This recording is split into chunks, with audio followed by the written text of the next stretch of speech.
Ah, des gros problèmes de métro, c'était l'enfer. Mais du coup on est tout bloqué, mais ça va, là on n'arrive pas trop en retard. Enfin, moyen. En retard de combien de temps? Là déjà 20 minutes, puis il faut compter le temps de monter au dortoir, de changer, de vider la valise, donc... Comme tous les lundis matins, Maëlys et ses copines retournent au pensionnat. L'un des plus prestigieux de France, l'un des plus stricts aussi. La maison d'éducation de la Légion d'honneur. Bonjour madame, T3 de la barre de Nanteuil, Maëlys. Les deux la barre de Nanteuil, une grande lignée de hauts gradés de l'armée française. C'est grâce aux décorations de ses grands-pères que l'adolescente a été admise ici.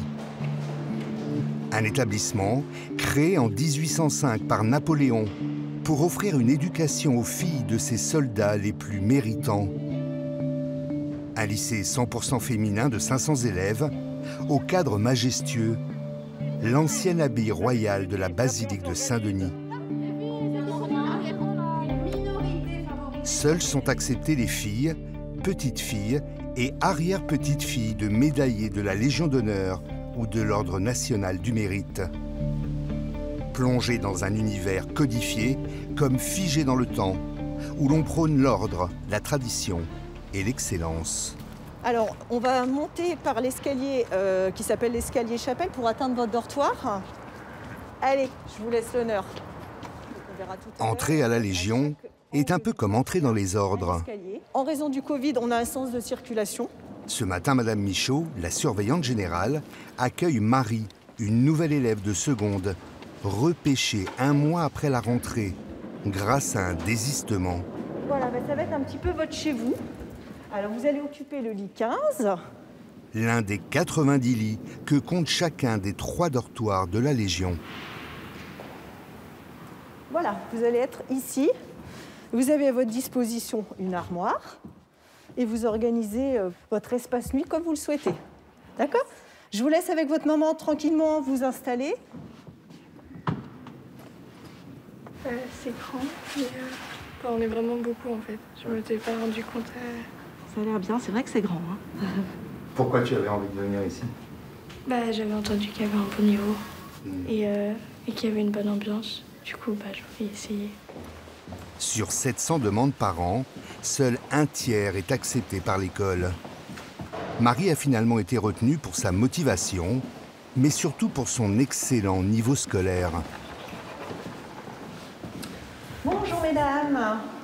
Alors, je vous amène la nouvelle élève qui vient donc essayer son futur uniforme. Ici, l'organisation est quasi militaire. L'uniforme, une règle immuable de cet établissement, pourtant public et laïque.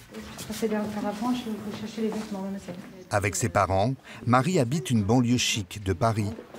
L'an dernier, elle était scolarisée dans un collège privé. Puis elle va se faire des amis ici, et puis des vrais. J'en ai aucun doute. Voilà. Qu'est-ce que vous attendez de cet établissement? Qu'elle améliore certains points de son caractère, Par exemple. et qu'elle s'épanouisse. Peut-être mieux ranger sa chambre. En général, le problème, il est là, c'est l'ordre. Ça tombe bien. Avec moi, elle va être servie. Ici, peu de place pour la fantaisie. Comme l'austérité de l'uniforme, qui déroute un peu Marie. Vous trouvez que c'est un petit peu long? Alors, c'est juste en dessous du genou, c'est normal. Voilà. Et vous espérez avoir votre ceinture, et vous allez voir, ça va mettre tout de suite un petit peu de couleur sur ce bleu marine. La ceinture, une écharpe comme pour les Miss France, indissociable du costume depuis 2 siècles. Vous passez dessus. Voilà. C'est à quoi ça correspond, cette couleur, le rouge? Je sais pas. Les secondes. Et Nakara, en fait, on vous appelle les Nakara parce que Nakaré, ça veut dire rouge nacré. Voilà. Donc, les Nakara, on ne vous appelle pas allez les rouges. Les Nakara, c'est allez les secondes. Voilà. Les premières ont une écharpe blanche. Les terminales, multicolores.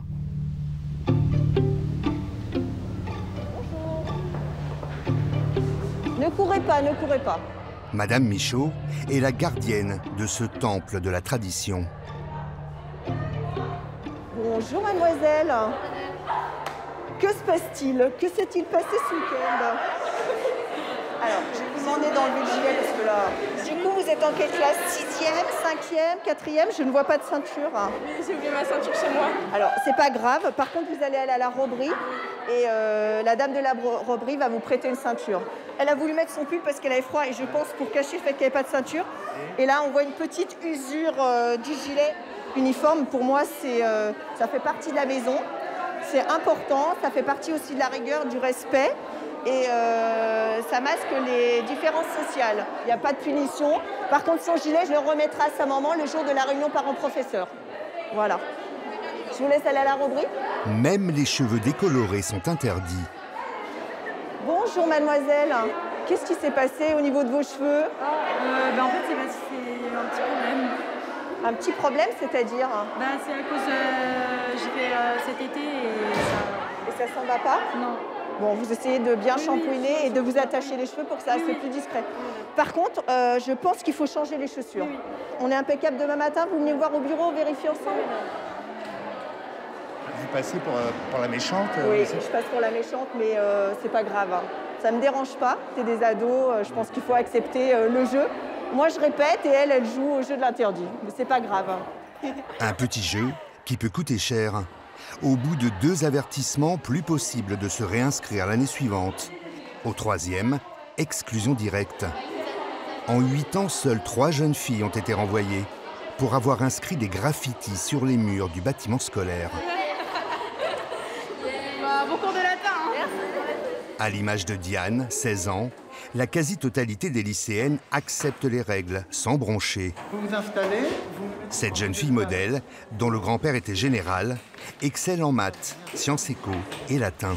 Alors, mesdemoiselles, je vous rends mademoiselle Veller, 1875, très bien compris. Vous allez le ravaler quelques petites erreurs, enfin 15,5, c'est très bien. Le latin, j'ai choisi cette matière parce que je trouvais que c'était très intéressant d'apprendre cette ancienne civilisation. Enfin, c'est un bonus même pour le bac et pour les études supérieures. Donc voilà. Alors, qui n'ai-je pas interrogé récemment? Mademoiselle Veller va nous montrer l'étendue de son talent. Allez-y.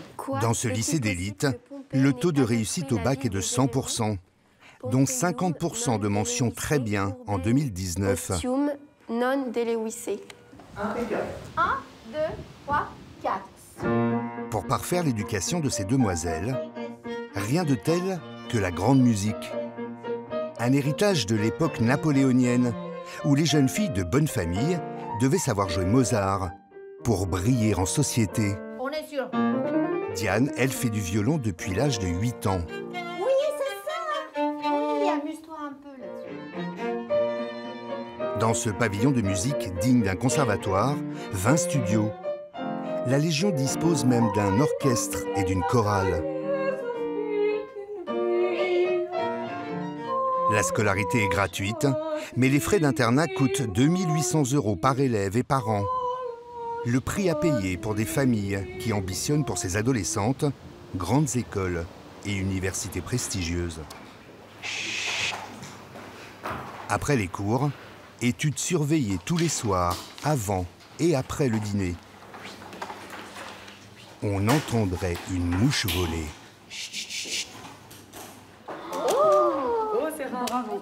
C'est la première fois. Ce n'est qu'à 21 h, une fois regagnés leur dortoir, que Diane et ses copines jouissent de leur première heure de liberté. Oh non! Ce qui me plaît, c'est le fait de vivre en communauté tout le temps. Ça, j'aime bien. Parce qu'on partage des très bons moments avec nos amis. Merci. Et puis, voilà, comme par exemple jouer aux cartes avec des goûters, c'est pas dans tous les lycées qu'on peut faire ça. Seule exception à cette vie en vase clos, l'appel du soir aux parents. Seul moment de la journée où le portable est autorisé. Allô maman, ça va? T'as passé une bonne journée?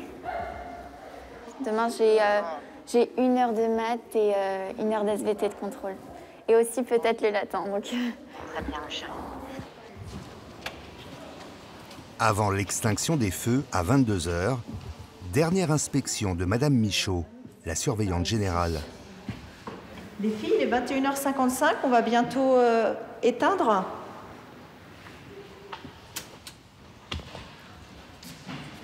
Vous éteignez vos portables, les filles? Ce soir, elle doit sécher les pleurs d'une lycéenne qui n'a pas résisté à la pression. Ça va mieux.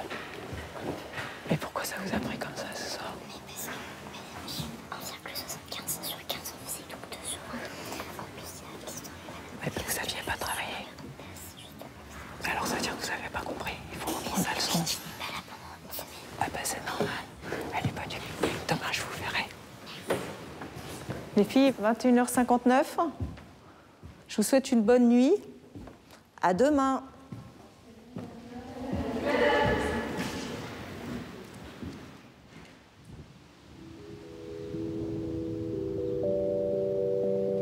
Cela fait 27 ans que Stéphanie Michaud exerce à la Légion. Elle gagne 2100 € net par mois. Comme 30 membres du personnel, elle dispose d'un appartement de fonction. Alors on est dans mon château, enfin une petite pièce de mon château. Alors on a vu sur la cour d'honneur, vous avez aussi le grand porche par où rentrent les officiels, notamment le président de la République, monsieur le grand chancelier. Vous êtes aux premières loges? Je suis aux premières loges. Après, au-dessus, j'ai le dortoir, donc c'est un petit peu moins confortable lorsque les élèves montent à 21h ou se lèvent à 7h du matin. Toujours un œil sur les filles, quoi. Ou une oreille, oui, toujours. Ouais. Elles font partie de ma vie, en fait. Célibataire, sans enfant, Madame Michaud, 58 ans, a été élevée dans la campagne berrichonne avant de tenter sa chance à Paris. C'est une de ses amies qui lui a parlé d'un poste de surveillante. Alors au début, je me suis dit, la Légion d'honneur, qu'est-ce que c'est? C'est une secte, je ne connais pas. Et on m'a rassurée, on m'a dit non, c'est une école, il n'y a que des jeunes filles, elles sont toutes en uniforme. Et en fait, c'était quelque part ce que je recherchais, puisque j'ai toujours été élevée avec de la rigueur, de l'autorité. Il fallait vraiment que ça file droit à la maison. On était 3, j'ai perdu mon papa, j'avais 4 ans, donc maman a dû nous élever toute seule, donc il fallait que ça tourne. Donc je me suis dit, j'ai ma place ici. J'ai tenté ma chance. Rigueur, bonne manière, vieille tradition. À la Légion, on ne fait rien dans la demi-mesure.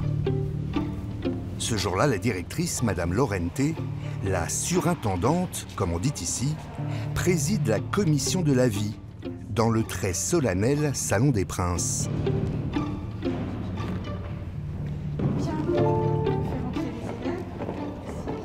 Une réunion trimestrielle avec les superdélégués, elles-mêmes élues par les représentantes de chaque classe. Bonjour Madame la surintendante, bonjour Madame la principale adjointe, bonjour Mesdames les CPE, bonjour Monsieur l'intendant, bonjour Madame. Révérence obligatoire. Bonjour mesdemoiselles. Comme à Buckingham, devant la reine. Asseyez-vous. Encore un de ces codes surannés qui a résisté au temps. Madame Laurenté assume. La révérence, j'ai envie de dire, c'est une tradition. C'est comme ça depuis la création des maisons et c'est quelque chose auquel tout le monde est très attaché. Et même les jeunes filles, n'est-ce pas? On ne dit pas, parfois ça fait un peu anachronique, quoi, une révérence aujourd'hui, pour une école de la République. Alors ça peut paraître effectivement un peu vieillot de l'extérieur, mais à l'intérieur, on s'y fait très bien. Ça fait partie d'un rituel. Et c'est vrai que c'est une maison où il y a des cérémonies, il y a des rituels, et donc ça fait partie de tout ça. C'est un tout, ça fait partie d'un tout. Bien, tout le monde a l'ordre du jour. Alors, vous demandez s'il est possible d'installer des fontaines à eau dans le scolaire et un baby-foot. Alors, expliquez-moi. C'est plus pour un moment de détente entre amis, parce que c'est vrai que ça peut nous rassembler le soir entre 18h30 et 20h pendant notre pause, après manger. Mais après, pour le placer... Le mettre dans un couloir, c'est beaucoup trop bruyant. Bon, donc le baby-foot, c'est pas gagné, c'est sans doute pas pour tout de suite. Bien, alors on va pouvoir passer à une question... Dans le match surintendante contre élève, 1-0. Quelles sont les requêtes qui n'ont aucune chance d'avoir votre aval? Grappiller un peu sur les heures, le soir par exemple, sur l'extinction des feux. Non. Non. Non. Mais ça non plus, elles n'ont pas l'idée. Ne leur donnez pas d'idée, s'il vous plaît. Maigre concession arrachée par les élèves ce jour-là, la promesse d'installation de petits bancs devant les classes pour attendre les cours et de nouveaux porte-serviettes dans les dortoirs. Un système figé, bien huilé, où les repas sont pris dans le même réfectoire que celui des moines du XVIIIe siècle. Mais il arrive que le verrou cède.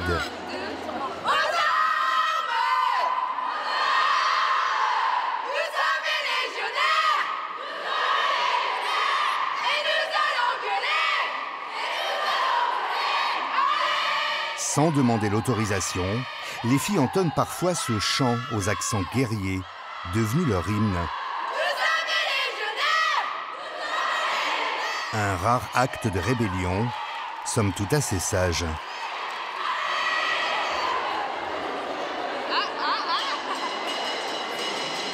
C'est des petits moments de relâchement dans l'école.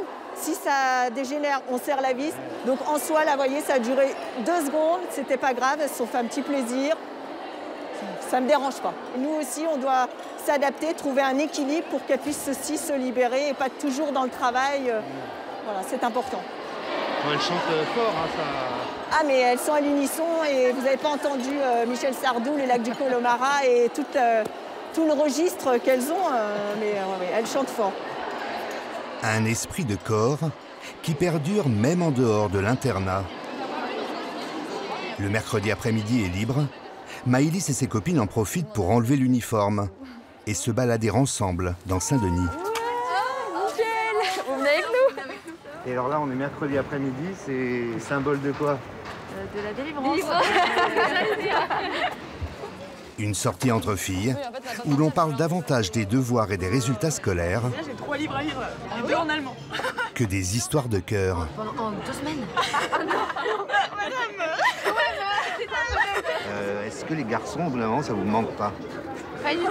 Alors, absolument pas. Et pourquoi les garçons, c'est pas bien? Bah, c'est pas forcément la même maturité déjà.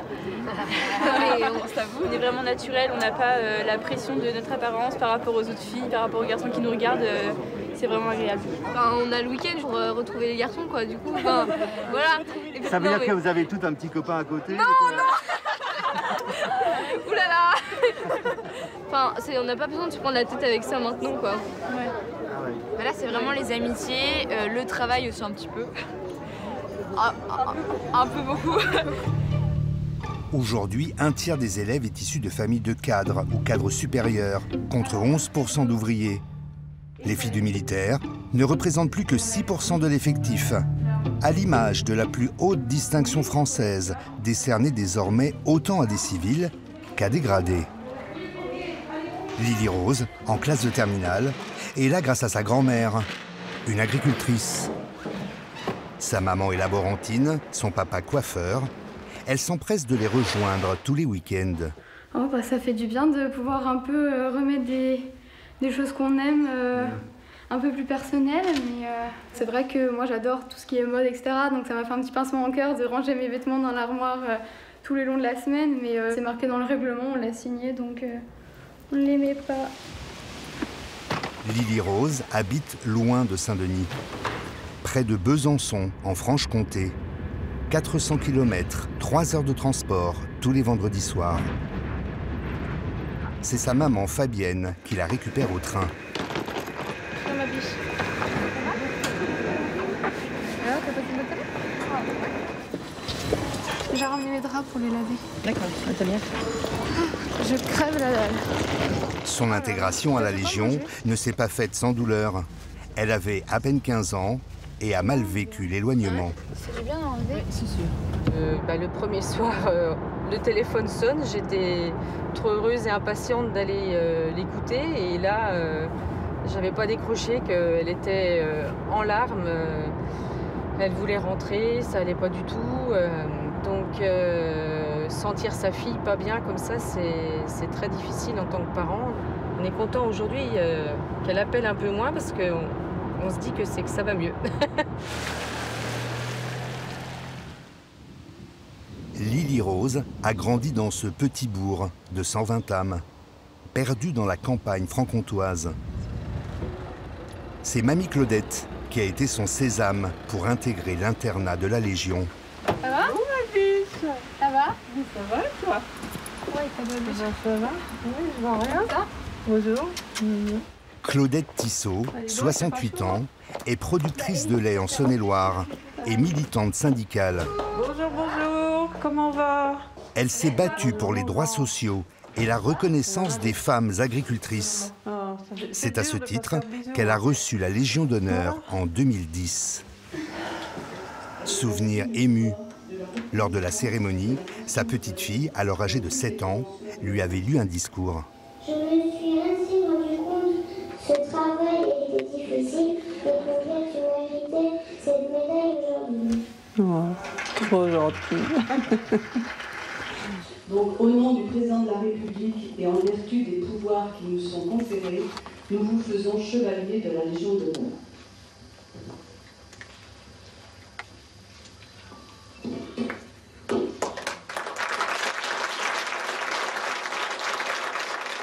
Voilà. Elle est belle, hein? Et alors, du coup, c'est grâce à vous si Lily est à la maison de la Légion d'honneur aujourd'hui. Il paraît, oui. Voilà.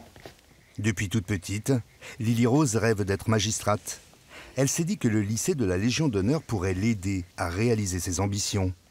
Mais lors de sa première année à Saint-Denis, l'exigence est telle que ses notes dégringolent. En troisième, ouais, j'étais à 16,5 de moyenne générale à peu près. Et là, le premier trimestre de Nakara, j'avais 8,6 en physique, 11,4 en histoire, 10,7 en français. Enfin voilà, c'était pas non plus très très bon, quoi, mais bon. Je me disais, je suis pas à ma place, je vais jamais y arriver, ils vont regretter de m'avoir prise, ils ont fait une erreur. Et voilà, et puis après, en travaillant, j'aimerais bien passer les 14 cette année. Lily Rose n'est que 19e sur 23 dans sa classe de terminale. Mais elle s'accroche. En plus de ses devoirs, le week-end, elle donne aussi un coup de main à son papa. Lily Rose, tu pourras rincer. Géraldine, tu fais un shampoing coloré. Ok? Michael dirige un salon de coiffure dans la banlieue de Besançon. Dis donc, ils ont épaissi, hein, tes cheveux. Il est fier de Lily Rose, même si ce lycée ultra-élitiste est à 1000 lieues de ce qu'il imaginait pour sa fille. De faire des voyages à Paris, c'est moins facile que de faire un apprentissage dans la région. Mais après, moi, je veux qu'elle vive sa vie. Après, si elle veut être coiffeuse plus tard, elle sera coiffeuse plus tard. Mais je pense que c'est pas sa vocation. Demain, Lily Rose prendra son train à 5h30 du matin pour rejoindre la maison de la Légion d'honneur, ses codes et son uniforme. Elle rêve d'une mention très bien au bac l'an prochain.